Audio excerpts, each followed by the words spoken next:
Acts 28, verse 1 to 10. The island of mercy and the triumph of the gospel. When the storm had spent its fury and the sea had released its prisoners, those who escaped the wreck came to know that the island was called Malta. The narrative opens not with fear, but with kindness. The inhabitants of that place are described as showing unusual hospitality, receiving the drenched and weary with a fire in the cold and rain. In the aftermath of judgment upon the sea, there is a picture of refuge, an island prepared, a people ready, and provision already in place. This moment stands as a quiet testimony that the unfolding of God's redemptive purpose is not hindered by the chaos of the world. The ship had been lost, but not the mission. The vessel perished, but the promise endured. Every wave that threatened destruction only carried the apostle nearer to the appointed end.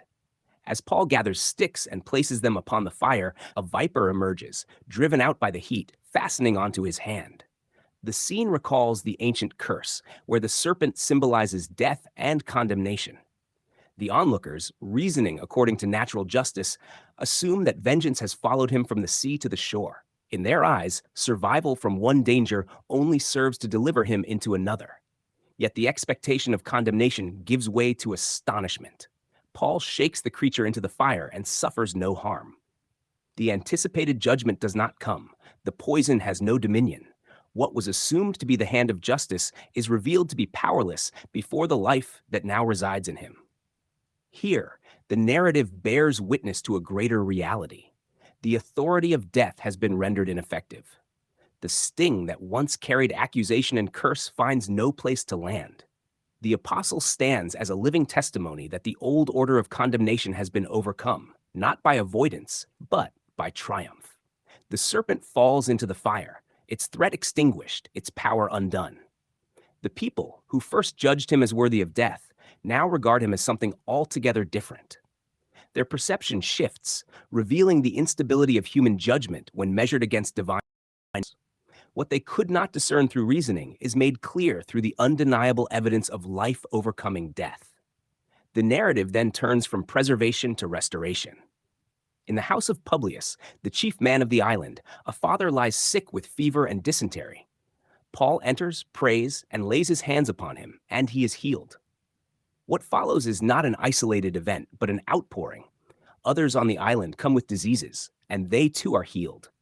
The island, once merely a place of refuge from the storm, becomes a place of manifestation. The same power that preserved Paul from the viper now flows outward, bringing wholeness to others. The deliverance he experienced becomes the channel through which deliverance is extended. This progression from survival to healing reveals the nature of the life at work. It is not merely defensive, preserving from harm. It is abundant, restoring what has been broken. The fire that drove out the serpent becomes the setting for revelation. The hand that bore the creature without injury becomes the instrument of healing. In all of this, the movement of the narrative presses forward. Nothing delays the journey.